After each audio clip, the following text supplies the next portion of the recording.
사랑합니다. 성도 여러분, 수요일이네요. 오늘도 주의 은혜가 넘치기를 소망합니다. 10월이 되었다고 날씨도 갑자기 더 쌀쌀해지는 것 같아요. 그죠? 9월 말까지, 지난주까지만 해도 낮에는 다시 여름이 오는 것처럼 덥기도 하더니 또 다시 추워지고, 이제 진짜 추수의 계절이고 또 추워지는 때로 점점 시간은 흘러갑니다. 이때에 우리는 믿음으로 살아가면서 하나님의 축복으로 이 한 해 남은 3개월 동안에 하나님의 축복을 풍성히 누리십시다. 주의 은혜로 축복과 감사가 넘치는 모두가 되기를 소망하면서 말씀 봅니다. 다니엘서 3장 28절부터 30절 말씀을 보도록 하십시다. 다니엘서 3장 28절부터 30절 말씀. 느부갓네살이 말하여 이르되 사드락과 메삭과 아벳느고의 하나님을 찬송할지로다. 그가 그의 천사를 보내사 자기를 의뢰하고 그들의 몸을 바쳐 왕의 명령을 거역하고 그 하나님 밖에는 다른 신을 섬기지 아니하며 그에게 절하지 아니한 종들을 구원하셨도다. 그러므로 내가 이제 조서를 내리노니 각 백성과 각 나라와 각 언어를 말하는 자가 모두 사드락과 메삭과 아벳느고의 하나님께 경솔히 말하거든 그 몸을 쪼개고 그 집을 거름투로 삼을지니 이는 이같이 사람을 구원할 다른 신이 없음이니라 하더라. 왕이 드디어 사드락과 메삭과 아벳느고를 바벨론 지방에서 더욱 높이니라. 아멘. 이제 결론부입니다. 아주 놀라운 반전이 일어나고 있죠. 그런데 사드락과 메삭과 아벳느고가 했던 고백은 뭐예요? 왕 앞에서 하나님이 지켜주실 겁니다. 그러나 그리 아니하실지라도 우리는 하나님을 믿습니다. 여기에 핵심 포인트가 있어야 돼요. 결론이 좋았더라, 잘 됐다더라, 여기에 너무 마음 빼앗기면 거기에로 우리가 너무 빨리 달려가고 생각이 치중하다 보니까 과정을 놓쳐버리고 결론을 얻어내려다 보니까 조급해지고 신앙에 어떤 흔들림이 오고 어려움이 올 수 있어요. 결론은 하나님께 맡긴 거예요. 그죠? 그들은 이 결론이 일어날 것을 기대는 했겠지만 그렇다고 해서 그것 때문에 막 마음 졸이지는 않았어요. 하나님이 지켜주실 것이다. 그 믿음은 있고 자신들이 해야 될 일은 뭐예요? 이리관지 초지일관 흔들리지 않는 신앙으로 하나님을 믿고 하나님께 자신의 생명까지도 드리는 것, 이것이 우리 신앙인이 해야 되는 자세라는 것을 우리는 결론적으로 배워야 됩니다. 우리는 자꾸 결론을 얻으려고 과정을 하는 척 하는 것을 신앙으로 생각하는데 결론은 진짜 하나님 거예요. 그러면요, 우리는 과정에 충실하면 되는 거예요. 믿음의 결단이 중요하고 믿음으로 살아가는 삶이 중요한 것이지 결론을 내가 내리려고 하니까 우리에게는 왜 이런 기적이 안 일어나지? 나도 그리 아니하실지라도 고백했는데 왜 나한테는 안 되지라고 자꾸 신앙의 의문이 들어온다고요.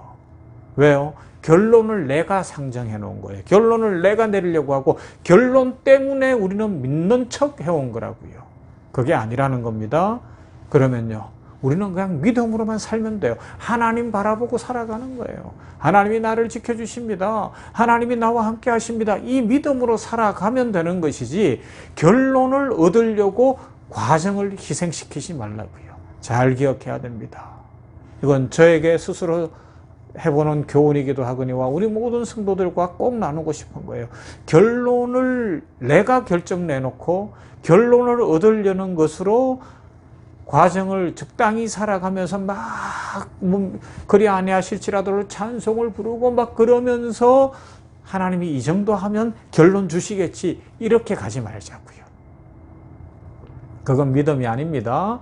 그건 기독교 신앙이라고 이야기할 수가 없어요. 기독교 신앙은 온전히 어떤 상황에서도 하나님만 믿는 것이 바른 신앙이요. 그렇게 할 때 하나님이 채우시는 거예요.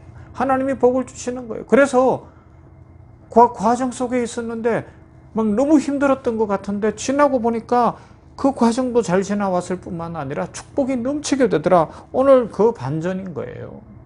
그들은 그냥 불 속에 들어가는 것까지가 자기들의 몫으로 알고 그냥 들어갔을 뿐이에요. 사실 상식적으로 보면 불 속에 들어가면 다 죽었어야 되는 겁니다. 결론이 났어요. 그죠?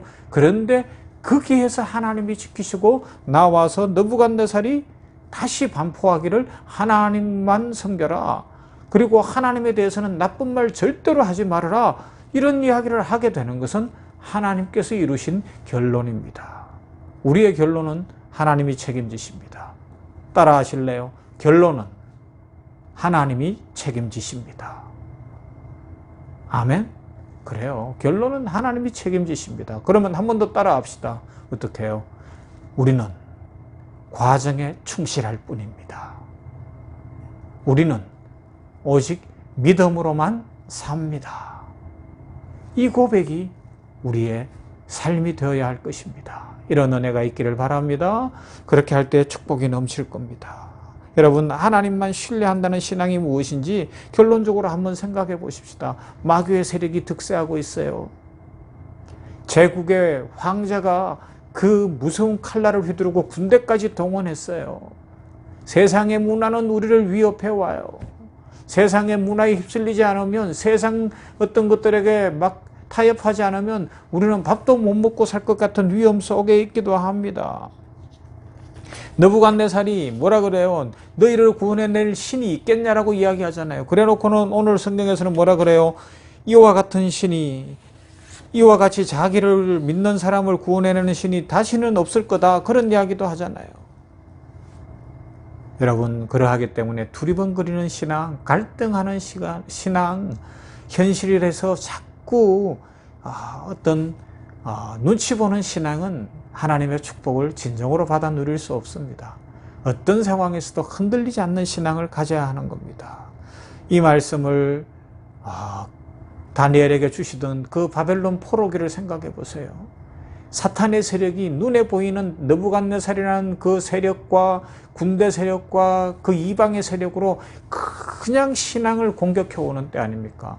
이 다니엘서가 제일 많이 읽혀지고 본격적으로 사람들에게 알려지게 된 것이 BC 2세기경이라는 거예요. 로마 압제 속에서 지하 카타콤에 있고 엄청난 초대교회 성도들이 어려움을 겪을 때 이 말씀을 제일 많이 봤다고 하거든요. 그 시절을 생각해 보세요.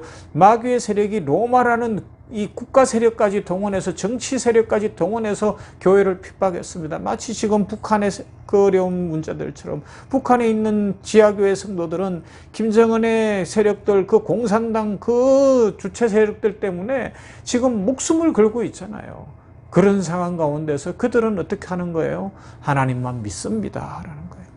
그러는데 결론은 하나님이 내실 거예요. 그래서 북한도 하나님이 풀어주시리라 저는 확실히 믿습니다. 그때는 잘 모르겠어요. 그러나 하나님께서 평화의 날을 주실 것이고, 하나님께서 은혜의 날을 허락하시어서 저 북한도 복음화되고 새로워지고 북한이 자유로워지는 날이, 그 날이 올 것이, 그 날은 반드시 올 것이며, 저 김정은, 그 김일성 이후에 주체 사상을 갖고 있는 악한 세력들은 쫓겨가는 날이, 완전히 이 세상에서 사라지는 날이 반드시 올 것을 믿습니다. 그런 믿음을 갖고 오늘도 압제당하고 있고 핍박당하고 있는 그 어두운 세력에 있는 신앙의 사람들은 신앙을 지키거든요. 그러니까 우리들은 자유로운 이 땅에 살면서 더욱 믿음으로 살아내야 되지 않겠습니까? 현실에 어려움이 있습니다. 고난이 있습니다. 그러나 믿음으로 살아가는 거예요. 사도 바울은 고린도전서 10장 13절에서 이렇게 이야기하죠. 사람이 감당할 시험 밖에는 너희가 당한 것이 없나니 오직 하나님은 미쁘사 너희가 감당하지 못할 시험 당함을 허락하지 아니하시고 시험 당할 시험에 또한 피할 길을 내사 너희로 능히 감당하게 하시느니라. 욥기 1장 21절 이후에는 이르되 내가 모태에서 알몸으로 나왔사온즉 또한 알몸이 그리로 돌아가올지라. 주시니도 여호와시오 거두시니도 여호와시오니 여호와의 이름이 찬송을 받으실지니이다 하고 이 모든 일에 욥이 범죄하지 아니하고 하나님을 향하여 원망하지 아니하니라. 아멘. 여러분, 핍박의 불꽃, 고난의 불꽃, 어려움의 불꽃이 활활 7배나 타오르는 것 같아도 우리가 하나님만 믿습니다 라고 고백하며 결론은 하나님께 맡기면 우리에게 생명의 불꽃이 더 활활 타오를 것이고요, 하나님의 축복이 넘치게 될 것입니다.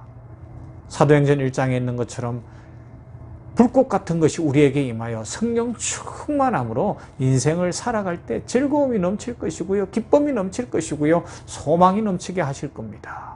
그러므로 우리 믿음으로 살아가십시다. 성령 충만함으로 하나님의 은혜를 따라서 우리 오직 하나님만 믿으며 살아가십시다. 이 은혜로 말미암아 하나님께 기쁨이 되는 모두가 되시기를 주님의 이름으로 축원합니다. 사랑 많으시고 은혜 풍성하신 하나님 감사합니다. 오늘 수요일에 이 냉천골의 아침 말씀 묵상 통화에서 다니엘서 3장의 결론부를 살펴봅니다. 하나님께서 결론을 책임지시니 느부갓네살의 입에서 하나님을 고백하는 일이 일어나고 온 자기 아래 통치받고 있는 사람들에게 하나님을 섬기며 하나님의 이름에 대해서 나쁜 말도 못하게 하는 그런 명령이 내려지는 것을 봅니다. 하나님이 하셨습니다. 하나님이 하셨습니다. 하나님이 하셨습니다. 아버지여, 결론은 하나님께 있음을 확실히 믿습니다. 그러므로 우리는 결론을 상정해놓고 믿는 척하고 그리 아니하실지라도 찬송을 부르고 외치는 것이 아니라 오직 믿음으로 살아가며 결론을 내가 이루려는 것이 아니라 결론은 하나님께 있으니 나는 오직 믿음으로 살겠습니다. 오직 하나님만 믿겠습니다. 어떤 상황 가운데서도 하나님께 나의 생명과 인생을 신탁합니다. 이 믿음으로만 살게 하여 주시옵소서. 결론을 섣불리 내려놓았기 때문에 더 힘들고 믿음이 흔들리고 하나님이 나를 안 돕는 것처럼 생각되어지고 나에게는 축복을 안 주는 것처럼 생각되어지는 어리석음에 결코 빠지지 않게 하여 주시옵시고 그런 불신앙에 빠지지 않게 하여 주시옵시고 과정에 충실한 우리들 되게 하여 주시옵소서. 결론은 하나님이 책임지실 것인데 결론은 하나님, 역사의 주인, 생명의 주인이신 하나님 손에 있는데 내가 주인이 아닐진데 결코 우리들 그런 어리석음과 하나님께 도전하는 죄악을 범치 않게 하여 주시옵시고 오직 믿음으로 과정에 충실하여서 믿음의 삶을 살아가면서 하나님께 기쁨이 되고 감사가 넘치며 은혜가 넘치는 인생 되게 하여 주시옵소서. 오늘도 병원교회를 복주시기를 원합니다. 하나님, 수요 치유 집회를 모일 때도 은혜가 넘치고 치유가 일어나고 변화가 일어나게 하여 주시옵시고 아버지 하나님이여, 진정 병원교회를 이 땅에 세우신 하나님의 목적이 이루어지기를 원합니다. 우리는 최선을 다해 예배하겠습니다. 최선을 다해 전도하고 선교하며 최선을 다해 하나님의 영광을 위하여 살아가겠습니다. 하나님께서 결론은 책임지시고 이 교회를 세우신 목적을 이루어 가시며 뜻이 하늘에서 이룬 것 같이 땅에서도 이루어지는 복의 통로로만 사용하여 주시옵소서. 예수님 이름으로 기도하옵나이다. 아멘. 찬송합시다. 오늘은 397장 주 사랑 안에 살면 잘 안 부르는 찬송인데 한번 잘 들어보시고 따라해 보세요.